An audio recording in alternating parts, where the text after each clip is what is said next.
Whenever anyone suggests that Israel is willfully killing civilians, that is the most ignorant, bigoted, anti-Semitic bull ever said. There cannot be a ceasefire. Anyone who calls for a ceasefire is a terrorist sympathizer. Might be half the world. A lot of people, not only Jews, mostly my audience is people who are not Jewish, obviously, who understand the history of the Jewish people, who understand what it means when the greatest slaughter of Jews on a mass scale happens since the Holocaust, and who understand that it is inextricably linked to a history of anti-Semitism that goes back thousands of years. I mean, this extermination level anti-Semitism, what you see from Hamas. But the reality here is when you look at things like what Representative Cori Bush is saying, what the Squad is saying, what so many of these other people are saying who are accusing Israel of committing a genocide, it is the height of hypocrisy, because they're apologists and supporters of these Islamist Hamas terrorists who are calling for a genocide, the extermination of all Jews, not just in Israel, but around the world. On October the 7th, you tweeted, "Give them hell, Netanyahu. Enough is enough." And you got some blowback for that, as everybody who says anything about this. Were you surprised by the scale of the blowback? Do you wish you'd phrased that tweet differently? Do you have any regrets about it? Well, you know, Twitter is a very complicated social media platform, and it's been difficult for me to learn how to use it wisely. And I'm not alone in that, because it's difficult to be wise on Twitter. Now, what I'm trying to learn is when a tweet is appropriate and when a long-form commentary is appropriate.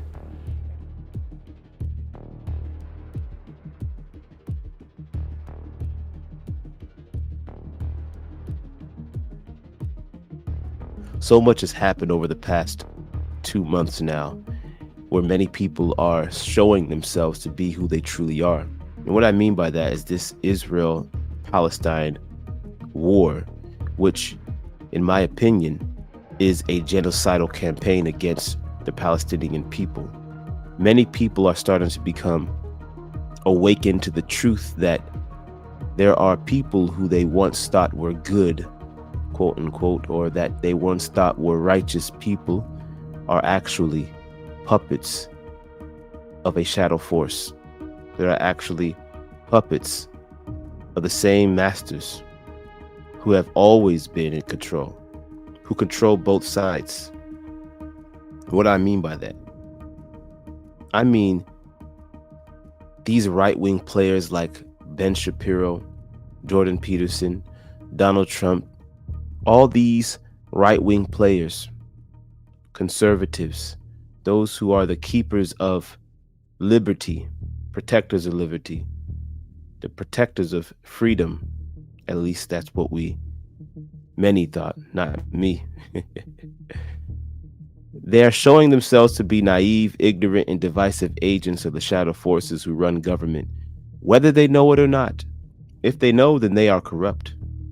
Political talking points that once seduced all common sense folks who despised the liberal movements that sought to invert the sanctity of our society came out of the mouth of those who many thought were the great thought leaders of today. But as I said, this Israel-Palestine conflict exposes the true position these people take, and their unhealthy allegiance to Israel reveals something. It reveals the failure to understand the dark spiritual forces behind the theater we all fall victim to watching. However, new spiritual masters are coming and shining the light on the corrupt masters that control these supposed thought leaders. The winds of change are blowing. We see the same power games playing out on a global stage with just new actors. The Ben Shapiros and Jordan Petersons of today are cut from the same cloth as the same corrupt leaders of yesterday. These Pied Pipers seduce the masses with clever words, wordplay, style, but they have empty promises, empty and now deadly rhetoric. I mean, these people have tapped into the people's justified anger at the dysfunction of our societal structures, yet their solutions are rooted in the same greed, rage, fear, us versus them mentality that created these problems in the first place. My brothers and sisters, beloveds, do not be fooled. No amount of fury rhetoric like "give 'em hell" can transform a system built on separation and exploitation into one of unity and justice. The same poison cannot be the cure. Just watch. Observe how these self-proclaimed thought leaders position themselves around this conflict between Israel and Palestine. Their reflexive defense of Israel exposes their limited perspectives. They cannot get past their own cultural and religious biases to recognize the shared humanity in all people. Their allegiance is not to truth, freedom, liberty, justice, but to power and tribe and to their hidden masters. Dare I say it?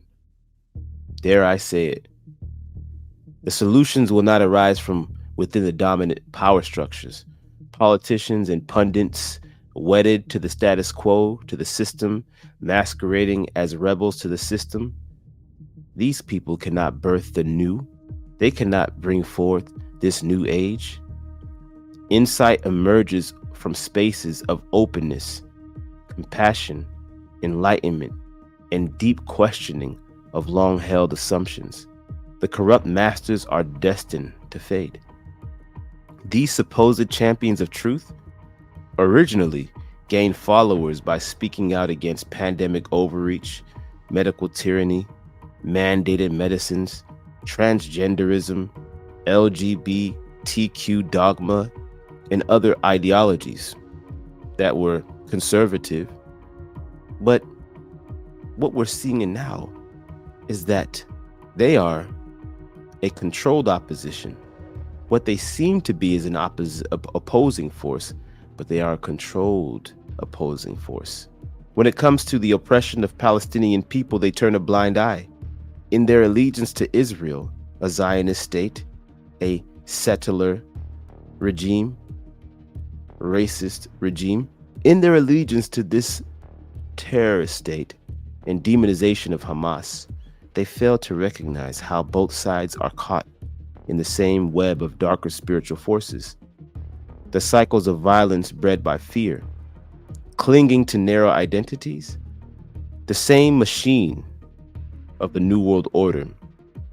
This New World Order machine, with intelligence agencies, international banking families, and the cult of the Vatican, this machine feeds on the separation of all life, sucking people into its abyss of isolation, domination, and war.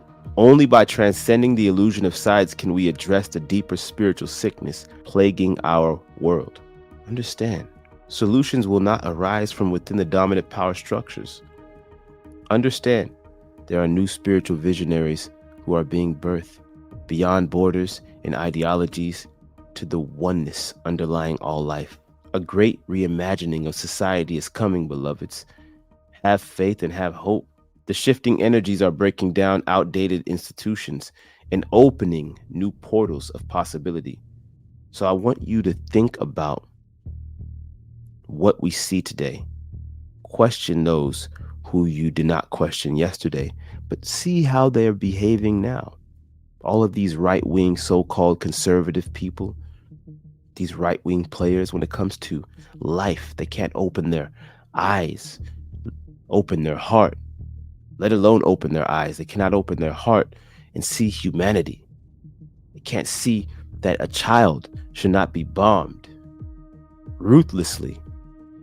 They have no connection to this alleged terrorist organization. You let me know down in the comment section below. Always remember, ignorance is not bliss. Bliss is enlightenment. So radiate the eternal bliss of 1,000 suns. Love you all. Peace.